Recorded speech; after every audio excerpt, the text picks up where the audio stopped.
Another piece of advice I would have is to just not get too worried about the decision. There's not a huge difference in tonal quality between beginner instruments, so you're not going to make a terrible choice probably.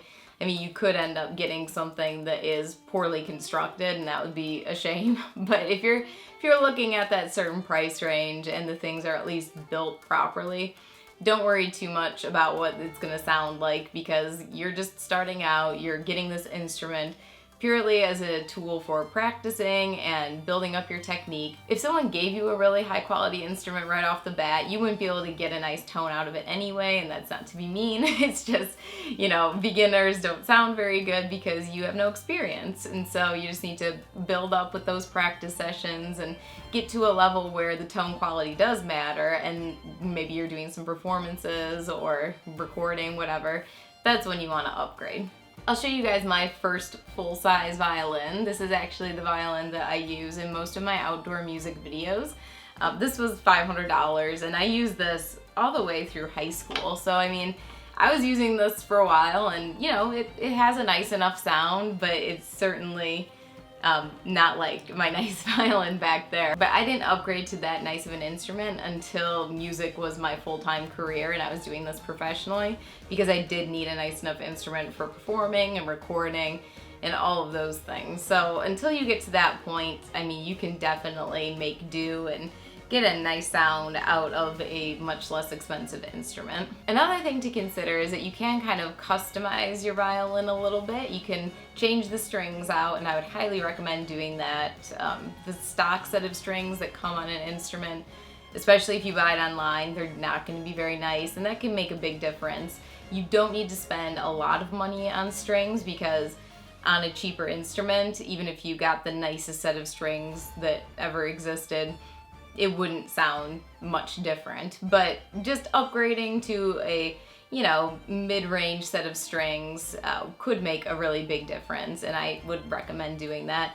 And strings can last for actually years. I mean, I change my strings out every 3 months now, just because I'm playing professionally, and I notice when the tone starts kind of disappearing a little bit. But when I was playing early on, I would just use those things until they actually broke. So sometimes that was a year, sometimes it was 2 years. It really doesn't matter when you're just starting to learn, because again, you're not performing, you're not recording, so that serious tone quality doesn't really matter that much. So besides just the violin strings, you can also change out your violin's chin rest. The stock violin chin rest that comes with most beginner violins is pretty cheap and made of plastic usually. You can get one of these for $20 or $30, and it's going to be a lot more comfortable, and it's going to look nicer, and maybe even make the violin sound a little bit nicer. They're really easy to change out too. You can either use like a tiny little screwdriver or a chin rest tool. They're only like $5 online, so I have one of those. You just unscrew it, pop this one off, and pop a new one on and tighten it up. So it's really not a big deal, and that can make a nice difference to a starter violin. And you can also purchase new rosin. A lot of times beginner violins will come in a kit with the rosin and the bow and the case. Keeping the case and the bow, that's totally fine. The rosin is usually really poor quality, and I would really recommend just investing in a nicer quality rosin. And by that, I mean something that's between $10 and $20, and it'll last you for years. So it's really not a huge amount of money, and the difference that it will make for your bow and for your playing and the scratchiness that you're getting out of the violin will be well worth that extra money. So your essentials are the violin, the bow, the rosin, and the case. Some other accessories that you might want to consider right off the bat are shoulder rests, little cloths for wiping down the rosin, because you don't want that rosin to kind of build up and take off the varnish, because it will over time. Maybe a metronome. There's a ton of different accessories that you could get. Tapes actually can be really useful early on. I've actually seen specific violin frets almost, but it's just like a piece of tape that you put across the instrument. Because what's so tough about the violin is it doesn't have frets. You just have to memorize and use that muscle memory to remember where all of the finger placements are.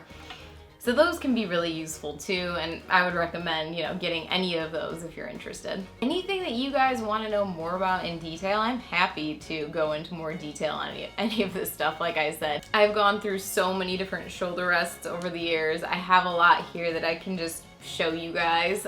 Again, anytime you can try things out in person, that's for the best, but I can try and be as helpful as I can through these videos. Also, as you can see, I've tried a lot of chin rests in the past too.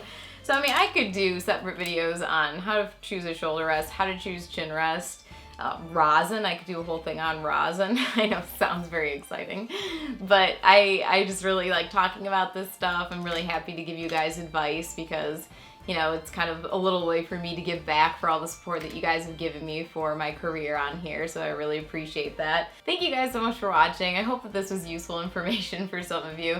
Like I said, this one was really hard for me to kind of narrow down and just generalize because there are so many variables and I don't know exactly who I'm talking to in terms of, age, budget, interest level, all of that, but I hope this was useful. And if you guys have any other topics you want me to discuss, then please leave those in the comments below. And yeah, thank you guys for watching, and I will see you at the next tips and advice video.